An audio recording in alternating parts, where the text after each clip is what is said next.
somebody's trying to tell me, oh, they're just kids making mistakes. I said, no, a mistake is leaving your playbook at the restaurant, getting behind the wheel of a car when you're loaded and carrying an unregistered weapon in the car. That's not a mistake. That's a choice. Yeah. That's a life choice, and you really can't be doing stuff like that. And the NFL doesn't play around with that stuff either. No. We will see what the fallout is from that, but you're looking, again, at a secondary that's already thin, and now you're looking at maybe two guys. I don't know if they're going to be internally, disciplined for that, if Zimmer's going to do anything about it, or if the league's going to step in and do something. But then again, guys like Tyreek Hill come back and they're playing, so, who knows? The league is so random with how they discipline guys for things that they do. Who knows what's going to happen? It's weird because you could do the smallest thing and they will suspend you 4 to 8 games. But like you just said, Tyreek Hill or I'm just trying Aldon Smith. Remember Aldon Smith? How many chances did that guy get? 6? Yeah, he got 7 chances? Yeah. Aldon Smith, he's another really good one. There's a couple of players who you looked at and you said, really? That's going to be allowed back in the league? Randy Gregory for the Cowboys played 4 games, but he was suspended like 28 of them. Yeah. 3 different times. So, I mean, yeah, I don't know how the NFL is going to handle it because we all thought the Tyreek Hill case was going to be like a locked door, okay, 6 games, whatever, 10 games. He's suspended. No, they didn't even touch him. And I'm like, okay. I mean, Ezekiel Elliott wasn't even charged with anything, and he got suspended 6 games. So that's why I don't understand. What is the standard these days? It just feels like whatever mood Roger Goodell is in, basically. You ever see the South Park episode where they with the margarita machine where they already know what you're talking about. They're cutting the chicken's head off and they're making that's exactly what's happening in Roger Goodell's office. They have a chicken, they cut the head off, it runs around and it lands on something, and that's how we discipline these players. I wouldn't doubt it either because Roger Goodell's oh god, I feel like he is a serial killer. I really do. He might have a couple bodies buried somewhere. We don't know. Yeah, it's all the people who claim Big Ben for rape. Today, those are the ghosts. Those are probably the ghosts that Sam Darnold's seeing right now. The murders that Roger Goodell made. Those are the bodies. So it wasn't mono; it was just recovering mentally. Got it. Yeah. Cool. Yeah. Okay. All right. Another name we mentioned earlier, guys. All right, JB, I gotta ask this: what is going on with Xavier Rhodes, man? Like, is it an injury? Do you think it's just age? Really? How old is he? And he's like 29. He's old. He's getting up there. No, but he's old for football for a corner. He's old, and he has had injury issues in the past. Yeah, in the last couple of years, he's had a lot of injury issues. He's the Dez Bryant of DBs, is what you're saying?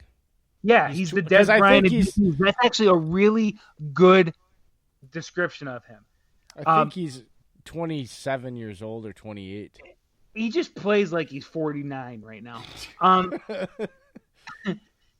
When I was watching the game Thursday night, when he went out with concussion protocol, and I do not ever want guys hurt. I don't care who you are, who you play for. I mean, there are guys in the league that I can't stand. I just don't want injuries. But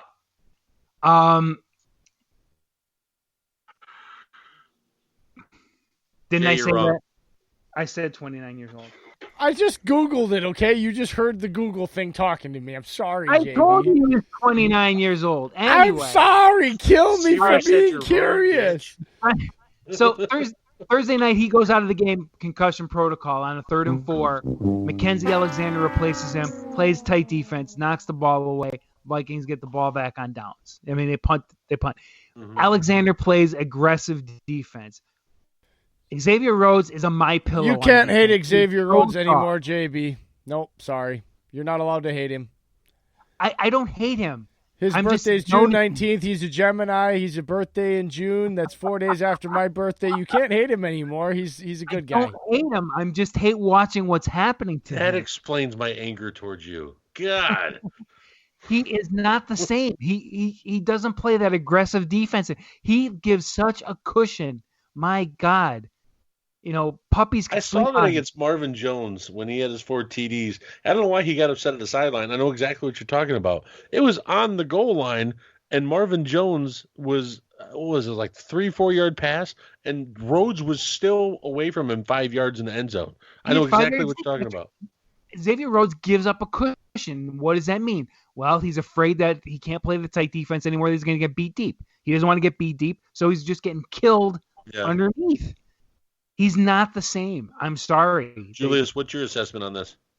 Oh, I agree. I mean, just watching him in the Detroit and Minnesota game, I think that was his biggest problem, was that he was letting Marvin Jones pretty much stay in front of him.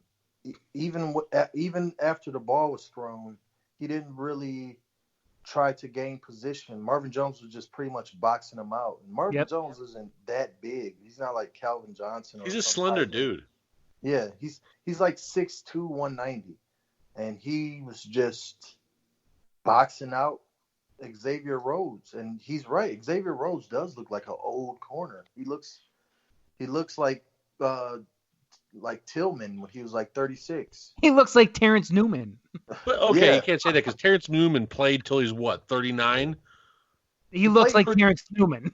He does. Okay. Even when Terrence Newman was 36, he still played good ball. 39 Terrence Newman, yes, I'll say that. Yeah. But 36 Terrence Newman was still balling.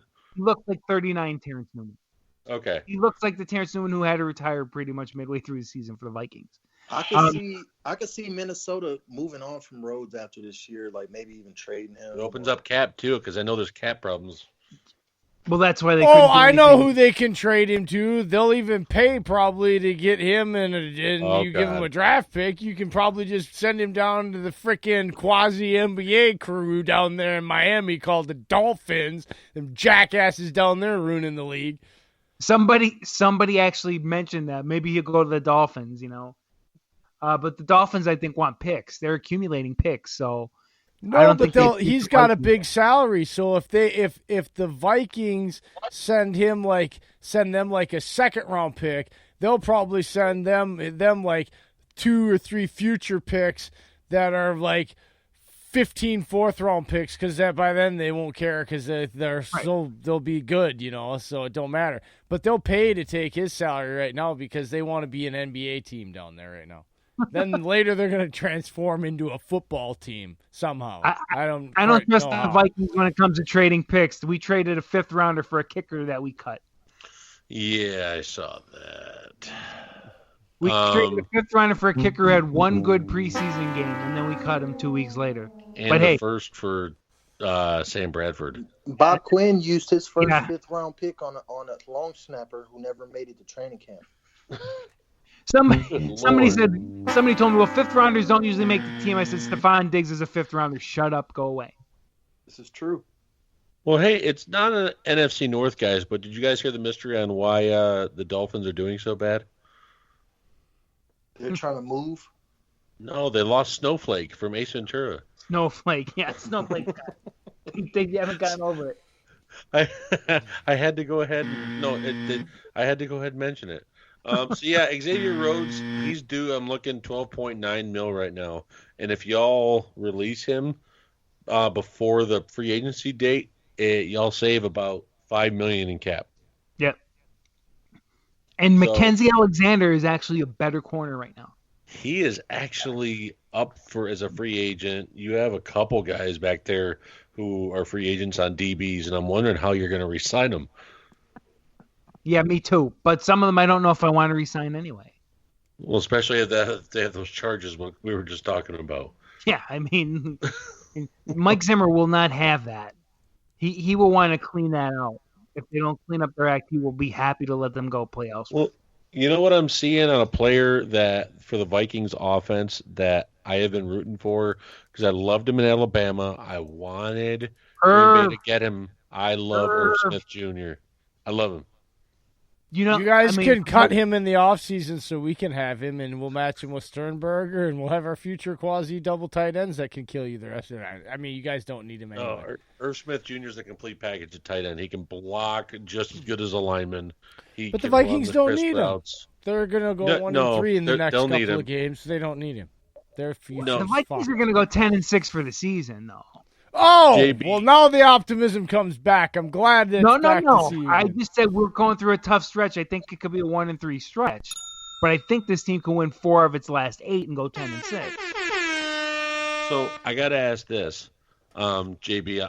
So with Diggs, I reported that through the couple games ago, they were talking about possibly him getting traded. It's the second time in 2 years that it's come up.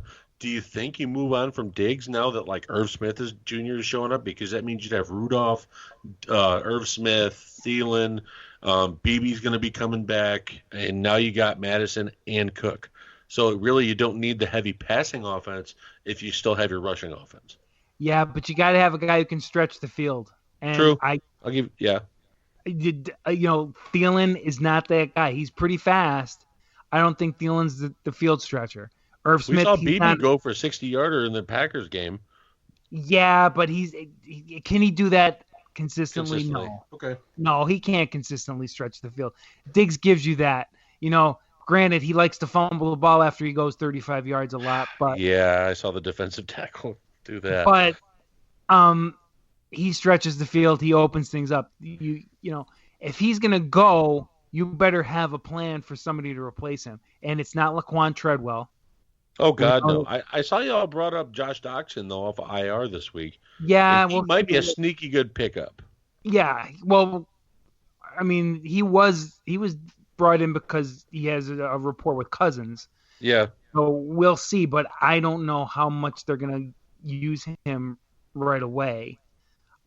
He might just be, a few snaps a game to start. I don't know. I really don't know how much he's going to be used. I think Irv Smith is going to be a bigger part of the offense going forward. He already has been. He started to see more targets. I miss Kyle Rudolph, but even he had, I think it was it was not the Redskins game, but the prior game against the Lions. I think between Rudolph and Irv, they had like 10 grabs for 118 yards or something like that.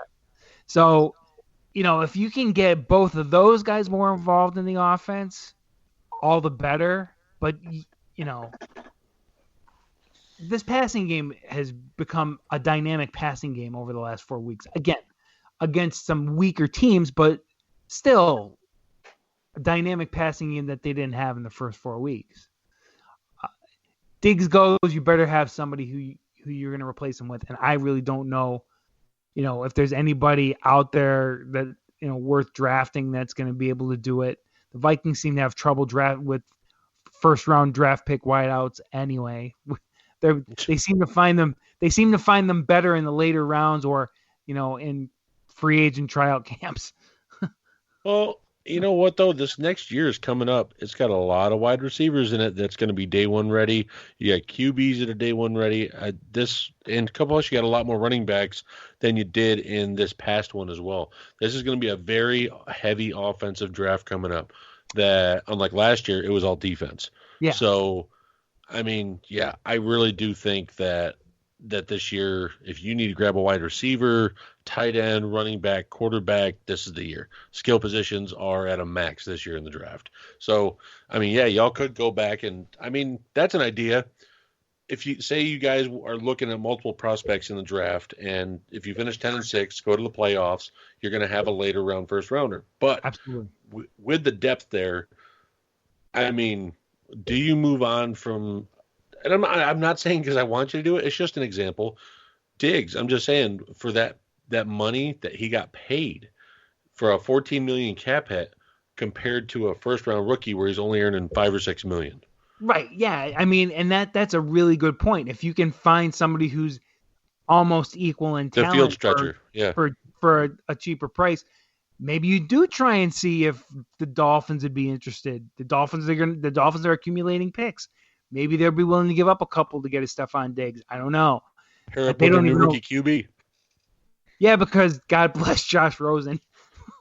He's going to just be bounced around the league for about 10 years, play maybe 20 games, and and be out of the league. He doesn't know it, but he is the new era's Ryan Fitzpatrick, who he's playing with right now. But he's not even Ryan Fitzpatrick. He's not even good enough to be Ryan Fitzpatrick. I'm not saying talent, but I'm just talking about the way you said he's bouncing around the league. Yeah, he's definitely like a Josh McCown. Yeah, it'll be like, oh,